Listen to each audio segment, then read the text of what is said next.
রক্তক্ষয়ী এক যুদ্ধ, হাজার হাজার মানুষের মৃত্যু, যা নির্ধারণ করার কথা ছিল মধ্যপ্রাচ্যে ইসরায়েলের অস্তিত্ব টিকে থাকার ভাগ্য।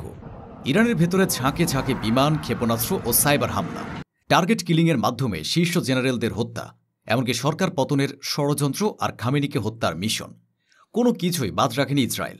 সর্বশেষে আমেরিকাও যোগ দিয়ে ইরানের প্রধান পারমাণবিক কেন্দ্রগুলোতে ইতিহাসের সবচেয়ে ভয়াবহ বোমা হামলা চালায় এবং দাবি করে সব কেন্দ্র ধ্বংসের। তবুও শেষমেশ লজ্জাজনক পরাজয় ঘটল ইসরায়েলের। ইরানের প্রতিটি হামলার দাঁত ভাঙা জবাবে যখন ইসরায়েল যুদ্ধ বন্ধ করতে বাধ্য হয়, ততক্ষণে তাদের বেশ কয়েকটি সামরিক ঘাঁটি ব্যবহারের অযোগ্য এবং তাদের ডিফেন্স হেডকোয়ার্টার ও সামরিক গবেষণা ইনস্টিটিউট পুরোপুরি মাটির সাথে মিশে গিয়েছিল। তবুও তাদের একমাত্র সান্ত্বনা ছিল ইরানের মিসাইল ও পারমাণবিক কার্যক্রম সারা জীবনের জন্য শেষ হয়ে গেছে। কিন্তু সবাইকে চমকে দিয়ে আবারও ফ্রন্টে ইরান ইসরায়েলকে এমন ব্যাকফুটে ঠেলে দিল যা তারা কোনো দিন কল্পনাও করতে পারেনি। কিন্তু কিভাবে ধ্বংসস্তূপ থেকে ফিনিক্স পাখির মতো জেগে উঠল ইরান? কিভাবে তারা পশ্চিমা বিশ্বের চোখে ধুলো দিয়ে তাদের পারমাণবিক কর্মসূচি আবার পুরো দমে চালু করল? 60% বিশুদ্ধ ইউরেনিয়াম দিয়ে তারা ঠিক কী করার পরিকল্পনা করছে? IAEA এর এই রিপোর্টের পর কি ইসরায়েল আবারও একটি আত্মঘাতী হামলা চালানোর দুঃসাহস দেখাবে? আর এই ভয়ঙ্কর পুনরুত্থানের পেছনে রাশিয়ার পুতিনের ভূমিকা কি? তারা কি ইরানকে পারমাণবিক বোমা তৈরিতে সাহায্য করছে? এই পুরো নাটকের পেছনের কারণ এবং ইরানের এই অবিশ্বাস্য পুনরুত্থানের রহস্য বুঝতে হলে আমাদের ডুব দিতে হবে ছায়াযুদ্ধ, ভূরাজনীতি এবং প্রযুক্তির এক জটিল ষড়যন্ত্রের জালে। যখন ইসরায়েল এবং আমেরিকা ইরানের পারমাণবিক স্থাপনাগুলো ধ্বংস করে বিজয় উৎসব করছিল, তখন তারা একটি মৌলিক ভুল করে বসেছিল। তারা ভেবেছিল ইরানের পারমাণবিক কর্মসূচি মানে কয়েকটি ভবন আর কিছু যন্ত্রপাতি। কিন্তু তারা ইরানের আসল শক্তিকে উপেক্ষা করেছিল, তাদের জ্ঞান, তাদের বিজ্ঞানী এবং তাদের জাতীয় প্রতিরোধী স্পৃহা। ওয়াশিংটন ভিত্তিক think tank center for strategic and international স্টাডিজের এক সাম্প্রতিক বিশ্লেষণে বলা হয়েছে, ইসরায়েল এবং আমেরিকা ইরানের দৃশ্যমান স্থাপনাগুলো ধ্বংস করে একটি কৌশলগত বিজয় অর্জন করেছে বলে ভেবেছিল। কিন্তু তারা ইরানের আসল শক্তি, তাদের জ্ঞান এবং বিজ্ঞানীদেরকে ধ্বংস করতে পারেনি। সেই জ্ঞান ব্যবহার করে ইরান আজ আরও ভয়ঙ্কর রূপে ফিরে এসেছে। তারা যা হারিয়েছে তা ছিল শুধু হার্ডওয়্যার, কিন্তু তাদের সফটওয়্যার অর্থাৎ জ্ঞান ছিল অক্ষত। ইরান তাদের এই পরাজয় থেকে এক ভয়ঙ্কর শিক্ষা নিয়েছে। তারা বুঝতে পেরেছে তাদের পারমাণবিক স্থাপনাগুলো আর মাটির উপরে রাখা নিরাপদ নয়।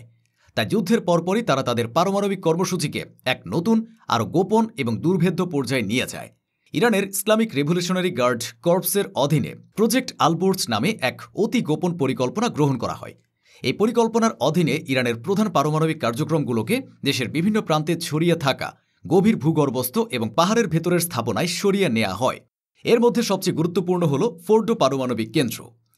এই কেন্দ্রটি কম শহরের কাছে একটি সুগভীর পাহাড়ের প্রায় 300 ফিট নিচে অবস্থিত। এর উপরে রয়েছে কয়েক স্তরের কংক্রিট এবং ইস্পাতের সুরক্ষা, যা সাধারণ বাংকার ব্লাস্টার বোমা দিয়েও ধ্বংস করা প্রায় অসম্ভব। এখানেই ইরান তাদের নতুন প্রজন্মের এবং আরও উন্নত সেন্ট্রিফিউজ যেমন IR-6 এবং IR-9 স্থাপন করেছে। এই সেন্ট্রিফিউজগুলো আগের প্রজন্মের চেয়ে বহুগুণ বেশি গতিতে ইউরেনিয়াম সমৃদ্ধ করতে পারে। অর্থাৎ যে কাজ করতে আগে কয়েক মাস লাগত, তা এখন মাত্র কয়েক সপ্তাহেই করা সম্ভব। আর এখানেই জাতিসংঘের পরমাণু সংস্থা বা IAEA এর সর্বশেষ রিপোর্টটি তেল আবিব এবং ওয়াশিংটনের ঘুম কেড়ে নিয়েছে। IAEA তাদের রিপোর্টে জানিয়েছে, পরিদর্শকরা ফোর্ডো কেন্দ্রের আশেপাশের 60% বিশুদ্ধতায় সমৃদ্ধ ইউরেনিয়ামের কণার সন্ধান পেয়েছেন। এই তথ্যটি কেন এত ভয়ঙ্কর? কারণ 60% বিশুদ্ধ ইউরেনিয়াম থেকে 90% বিশুদ্ধ বা ওয়েপন গ্রেড ইউরেনিয়াম তৈরি করা পারমাণবিক বিজ্ঞানের ভাষায় একটি ব্রেকআউট ধাপ মাত্র। এর জন্য আর কোনো জটিল প্রযুক্তির প্রয়োজন হয় না, শুধু একই প্রক্রিয়ায় আরও কয়েকবার সমৃদ্ধ করলেই হয়। প্রতিরক্ষা বিষয়ক সাময়িকী জেন্স ডিফেন্স উইকলির মতে, ইরানের হাতে যদি পর্যাপ্ত পরিমাণে 60% বিশুদ্ধ ইউরেনিয়াম থাকে, তবে তারা মাত্র কয়েক সপ্তাহের নোটিসে একটি পারমাণবিক বোমার জন্য প্রয়োজনীয় 90% বিশুদ্ধ ইউরেনিয়াম তৈরি করে ফেলতে পারবে। এটি ইরানকে একটি নিউক্লিয়ার থ্রেশহোল্ড স্টেট বা পারমাণবিক ক্ষমতার দ্বারপ্রান্তে থাকা দেশে পরিণত করেছে। তারা এখনও বোমা বানায়নি, কিন্তু তাদের বানানোর সকল সক্ষমতা রয়েছে। তারা এখন শুধু একটি রাজনৈতিক সিদ্ধান্তের অপেক্ষায় আছে। ইরানের এই 60% বিশুদ্ধ ইউরেনিয়াম দিয়ে ঠিক কী করার পরিকল্পনা করছে? তাদের আনুষ্ঠানিক ব্যাখ্যা হলো, তারা এটি চিকিৎসা গবেষণার জন্য আইসোটোপ তৈরিতে ব্যবহার করবে। কিন্তু পশ্চিমা বিশ্ব এই দাবিকে একটি নির্লজ্জ মিথ্যাচার বলে মনে করছে। তাদের মতে এটি ইরানের পারমাণবিক ব্ল্যাকমেইল কৌশলের একটি অংশ। তারা এই সক্ষমতা অর্জন করে পশ্চিমা বিশ্বকে বার্তা দিতে চাইছে, হয় আমাদের উপর থেকে সকল নিষেধাজ্ঞা তুলে নাও এবং আমাদের দাবি মেনে নাও, নতুবা আমরা পারমাণবিক বোমা তৈরির চূড়ান্ত পথে হাঁটব। IAEA এর রিপোর্টের পর ইসরায়েলের সামনে এখন দুটি পথ খোলা আছে। এবং দুটিই ভয়ঙ্কর। প্রথম পথ হল ইরানের এই পারমাণবিক কর্মসূচিকে মেনে নেওয়া, যা তাদের অস্তিত্বের জন্য এক দীর্ঘমেয়াদী হুমকি তৈরি করবে। আর দ্বিতীয় পথ হল আরেকটি সর্বাত্মক হামলা চালিয়ে ইরানের এই ভূগর্ভস্থ স্থাপনাগুলো ধ্বংস করার চেষ্টা করা। কিন্তু এইবার হামলা চালানো আগের মতো সহজ হবে না, কারণ ফোর্ডোর মতো একটি কেন্দ্র ধ্বংস করার জন্য প্রয়োজন ম্যাসিভ অর্ডিন্যান্স পেনিট্রেটর বা MOP এর মতো বিশেষ ধরনের বোমা, যা শুধু মার্কিন যুক্তরাষ্ট্রের হাতেই রয়েছে। আমেরিকা কি ইসরায়েলকে এই বোমা সরবরাহ করবে? এর সম্ভাবনা খুবই কম, কারণ এর অর্থ হবে মধ্যপ্রাচ্যে এক সর্বাত্মক যুদ্ধ শুরু করা, যা এই মুহূর্তে আমেরিকা এড়াতে চাইছে। ইসরায়েলের অনলাইন নিউজ পোর্টাল ওয়ালা নিউজের সামরিক বিশ্লেষক এবং অবসরপ্রাপ্ত জেনারেল আমোস ইয়াদলিন তার এক কলামে লিখেছেন, নেতানিয়াহু এক ভয়ঙ্কর উভয় সংকটে পড়েছেন। তিনি যদি এখন ইরানে হামলা চালান, তবে তা হবে এক আত্মঘাতী মিশন, যার পরিণতি হবে ভয়াবহ।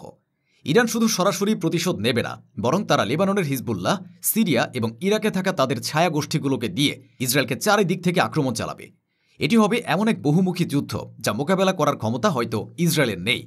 আর এখানেই উঠে আসছে রাশিয়ার প্রেসিডেন্ট ভ্লাদিমির পুতিনের ভূমিকা। ইরানের এই অবিশ্বাস্য পুনরুত্থানের পেছনের সবচেয়ে বড় অনুঘটক হিসেবে কাজ করেছে ইউক্রেন যুদ্ধ। এই যুদ্ধ ইরান এবং রাশিয়ার মধ্যে এক নজিরবিহীন সামরিক জোট তৈরি করেছে, যা পশ্চিমা বিশ্বের সকল হিসাব নিকাশকে ওলট পালট করে দিয়েছে। এই সহযোগিতার প্রথম এবং সবচেয়ে দৃশ্যমান দিক হল অস্ত্রের বিনিময়। ইরান ইউক্রেন যুদ্ধে রাশিয়াকে হাজার হাজার শাহেদ 136 কামিকাজের ড্রোন এবং স্বল্প পাল্লার ব্যালিস্টিক ক্ষেপণাস্ত্র সরবরাহ করেছে। এই ড্রোনগুলো ইউক্রেনের আকাশ প্রতিরক্ষা ব্যবস্থাকে প্রায় অকার্যকর প্রমাণ করেছে এবং রাশিয়ার জন্য এক গেম চেঞ্জার হিসেবে আবির্ভূত হয়েছে। এর বিনিময়ে রাশিয়া ইরানকে কি দিচ্ছে? দ্য মস্কো টাইমসের এক গোপন সূত্র দাবি করেছে, রাশিয়া ইরানকে তাদের সর্বাধুনিক আকাশ প্রতিরক্ষা ব্যবস্থা S-400 এবং সুখোই 35 যুদ্ধ বিমান সরবরাহ করার চুক্তি চূড়ান্ত করেছে। এই অস্ত্রগুলো যদি ইরানের হাতে চলে আসে, তবে ইসরায়েলি বিমান বাহিনীর আকাশপথে একচ্ছত্র আধিপত্যের দিন শেষ হয়ে যাবে।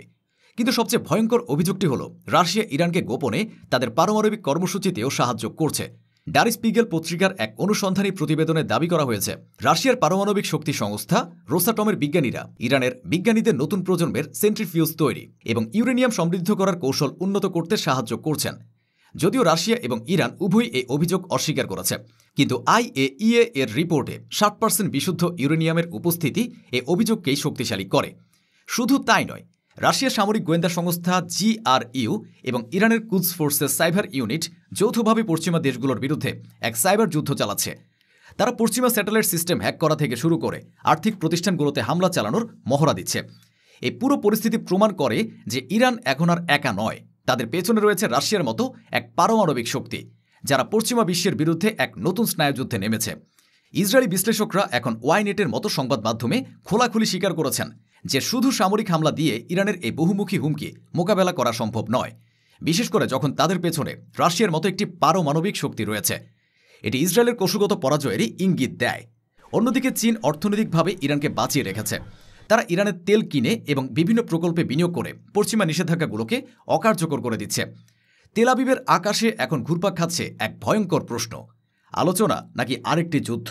কিন্তু এবার ইরান তার পারমাণবিক তুরুপের তাসটি হাতে নিয়ে প্রস্তুত, আর তার পেছনে রয়েছে পুতিনের রাশিয়া। তারা কি তাদের প্রথম পারমাণবিক বোমার পরীক্ষা চালিয়ে বিশ্বকে চমকে দেবে? নেতানিয়াহু কি পারবেন তা দেশের অস্তিত্ব রক্ষা করতে, নাকি তার একটি ভুল চালই ইসরায়েলের ধ্বংস ডেকে আনবে? উত্তর যাই হোক, একটি বিষয় স্পষ্ট, ধ্বংসস্তূপ থেকে ফিনিক্স পাখির মতো জেগে ওঠা ইরান মধ্যপ্রাচ্যের ক্ষমতার ভারসাম্য চিরতরে বদলে দিয়েছে।